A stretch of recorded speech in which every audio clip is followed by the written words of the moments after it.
5 questions. You get 1 get out of jail card. Give me a number between 1 and 50. I'll go with 19.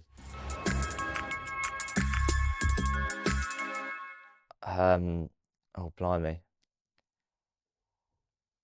Describe the last time someone's actions really surprised you.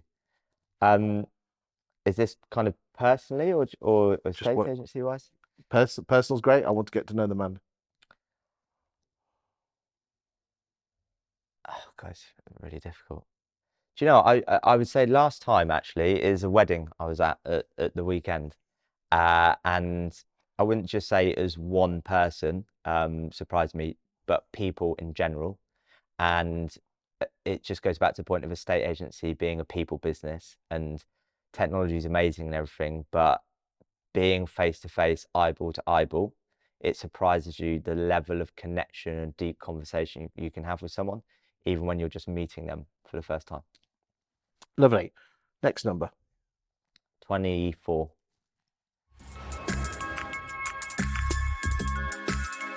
The most depressed I have ever been would be late 2018. Why is that? So I'd been running an office for 5 years at that point. Everything was going very well. Personal life was good, work life was good, but I just felt empty. Something was missing, and I didn't know what it was. Yeah, unfortunately, that was something I've never spoken about on camera before. But in terms of sort of mental health, that's something that's very close to me, and particularly as a male under 35 who comes under the category of ones who suffer most. Someone like me shouldn't have mental health issues. I had everything in life I wanted: great job, great partner, had a house, roof over my head. So that's an issue when you feel like nothing should be wrong, but it is. How did you sort that out?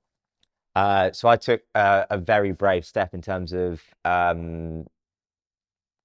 admitting that I needed help. I actually went and sought advice from a life coach. I say life coach is they're probably referred to as a counselor, but when I started having sessions with a fantastic lady, she was like, "I'm not counseling you. You've got all the answers within." She's just coaching me on like finding them. And I think that I started doing that in late 18, early 19. That took some balls to you had self-awareness, which was great, but that took some balls to actually implement though, didn't it? Yeah, because it's seen as a weakness, isn't it? I think that's why people don't speak up. Did you tell your friends that you were going for therapy? Uh, I don't know to this day if they do know or not, but I remember when I first had mental health issues, which was in late 2015. I remember trying to approach the subject with my friends, and it was just typical laddish banter. I don't blame them. They're like, "Oh, don't be so soft, mate." And it's like, "All right, we won't talk about that again." What would your final message on this question be to anyone who thinks they're in the same place as you? Well, for anyone watching it, if they're in that sort of place, they can always reach out and have a conversation to someone who's genuinely, truly been there and understand it. But if you don't feel comfortable doing that, and it's really difficult to speak to friends or family about it, go and seek out, again, a life coach, a counsellor, perhaps speak to agents together. There's free, independent parties who won't judge you. Good stuff. Thank you for that. Number 3. Let's go 33.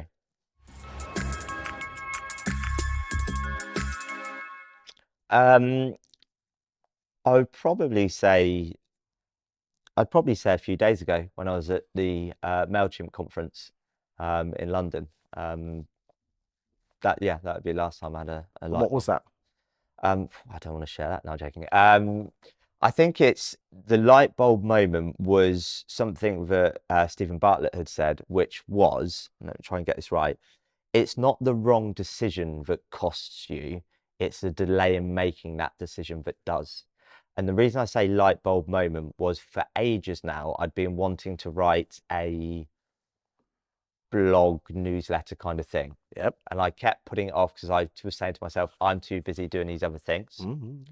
I then had a conversation with someone, realized it was a lot easier than I thought, and I did it. And it's so spooky how the universe works, because 24 hours later, I'm sat there and hearing him say that, and I was like, yeah, it wasn't a wrong decision. The wrong part was how long it took me to do it, because I then put that newsletter out there, and within 24 hours it had got, can't remember what it was, 650 subscribers, and it's on its way to 1,000 now. There you go. Fantastic. Number 4. Let's go 44. I think I I feel great. Do you know, I feel grateful for, but I am in the best place I've ever been, personally and professionally. 5th and final question. 50. The most illegal thing I've done, I'm comfortable sharing.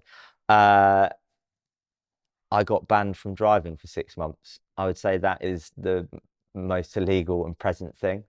So I came up here today on a train. Nothing wrong with the train. There is nothing wrong with a train. Look, I was reading a book, listening to a podcast, eating my bacon roll. Couldn't have done that driving. That would have been illegal. So yeah, unfortunately, lost my license for 6 months for speeding. But do you know what?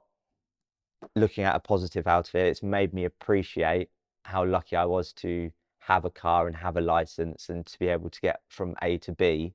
Because I've unfortunately had to rely on taxis or girlfriend or trains in the past 6 months. So yeah, that'd be what it is. Thank you. Thank you for your honesty and thank you for your insight. You're welcome, Chris.